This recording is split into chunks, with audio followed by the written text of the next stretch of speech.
These are the intangibles of an election campaign which can turn on a $2 coin, to use Anthony Albanese's last campaign trope. I mean, Peter Dutton needs to stop with, flags and whatever else he'll come up with, and actually come up with a policy on cost of living that makes a difference to people. We do want to help families address the cost of living crisis.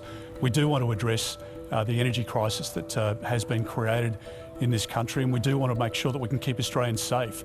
And the Prime Minister keeps saying that we live in the most precarious period since the Second World War, and last night did nothing in relation to that.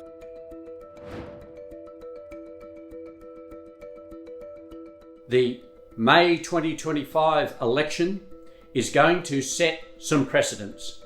The first one is that this is the first time since 1931 that a first-term government faces the real prospect of losing government. In 1931, the Labor Party, coming out of the Depression after just one term, lost government. Now, at this stage in the polls, it does appear that Labor is more likely to lose majority government than win majority government. So that would be a huge precedent. Including in these precedents is the fact that Labor has the smallest majority, just 2 seats, going into the election as a first-term government. That's since the war. That includes all the governments, all the first-term governments since 1945 have gone into their second election with a bigger majority. So Anthony Albanese can't afford to lose more than 2 seats. Now, on the other hand, Peter Dutton faces a precedent of his own. For a start, while it's the first time in 100 years that a government may face going into minority after its first term, it would also be the first time an opposition has won against a first-term government. And to do so, Peter Dutton has to win more than 20 seats to win in his own right. What's more, to even get close to a minority coalition government, he has to win at least 17 seats and then rely on about 5 or 6 independent votes. So what we're looking at is the possibility of Anthony Albanese becoming the first-term government in almost 100 years in losing, but also the possibility or the challenge for Peter Dutton to actually win more seats than all other first-term oppositions to get elected in his own right.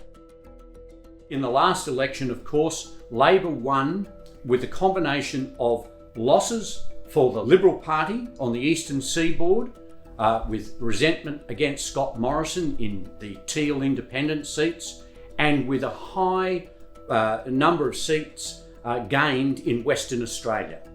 So obviously, what the Teal seats do at this election and what happens in West Australia will be important.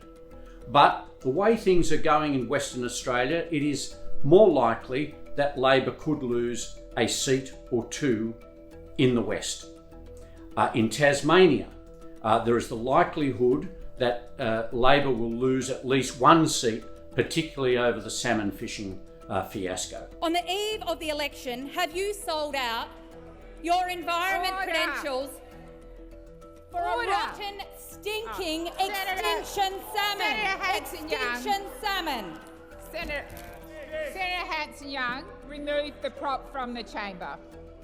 In the Northern Territory, Labor is in trouble, particularly in the seat of Solomon, which has been changed with a redistribution, and the Darwin-based seat of Solomon has become more vulnerable. Even Lingiari is in doubt.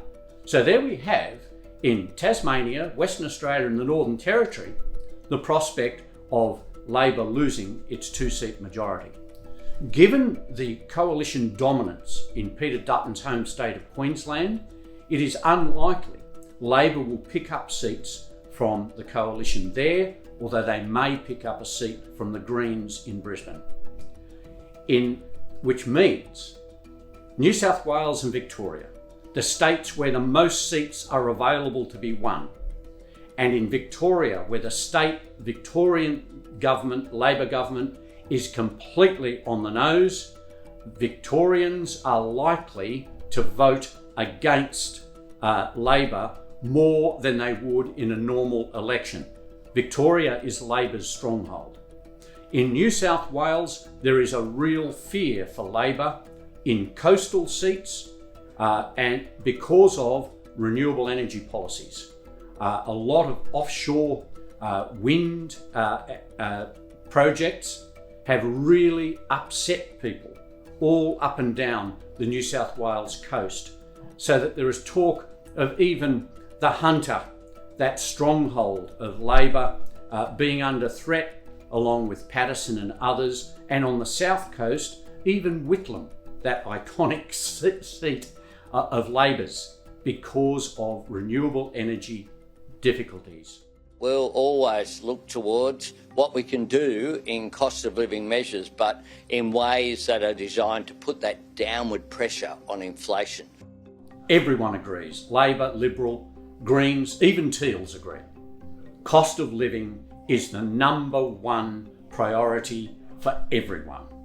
It outrates everything else in the polls, and cost of living is the main issue.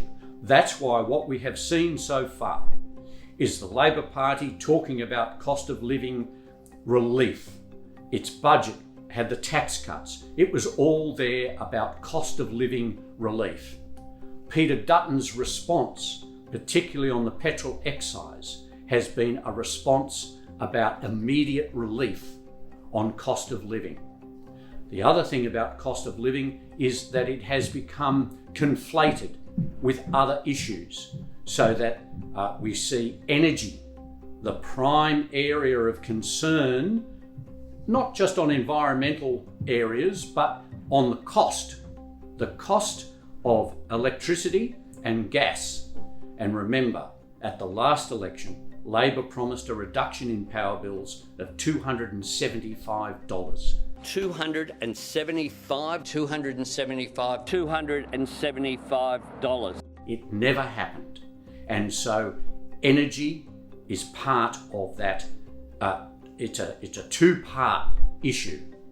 One on the grounds, the wires and the disruption on the coast, as well as the cost. We've seen in some ways the conflation of foreign affairs in the attitude towards Gaza, the Middle East, and Palestinian violent protests has actually conflated with law and order. Now, law and order is not normally a big issue on a federal election. It's much more a state issue. And yet the polling has shown, and the parties know, law and order has become a top order issue in the Northern Territory, in Queensland, and in Victoria. So in all of these key states, law and order has become an issue on the back of the government's attitude towards the Middle East and Peter Dutton's exploitation of the idea of anti-Semitism in the community. So we have all of these issues playing into each other, but at this election there is greater pressure and greater popular pressure after the circumnavigation of Australia by a Chinese fleet, including live firing exercises which disrupted civilian airliners and which were a deliberate attempt to intimidate Australia. So we have this issue of China, coupled with, of course, uncertainty about what Donald Trump will do with AUKUS and ANZUS. So what we're actually seeing here is the fact that defence will be important. And Peter Dutton, he will spend more, or promise to spend more, than Labor during the campaign on defence, because he feels that plays to a traditional coalition strength, and it's something that he thinks will show his conviction on that. Peter Dutton has opposed all of that cost of living relief, and indeed when it comes to the cuts that he will make. We know he's got to create space for $600 billion for nuclear reactors. We know as well that he's described the increased support, like cheaper medicines and free TAFE. He wants to cut everything except for your taxes. There are always other issues. There's always the unexpected.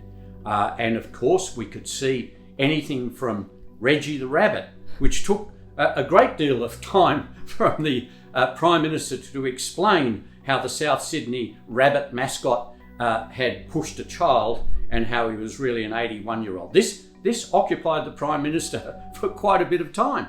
There was the issue of the removal of call flutes in the seat of Kooyong by Teal independents. Now, these are sort of issues that just pop up, and they can be a mistake somebody has made. They can be John Howard tripped up on a stage during an election campaign in Western Australia, fell flat in his face. It was used as, oh, here he is, an old stumbling man. He did win the election, but these are the intangibles of an election campaign which can turn on a $2 coin, to use Anthony Albanese's last campaign trope. Those are the issues we don't know about.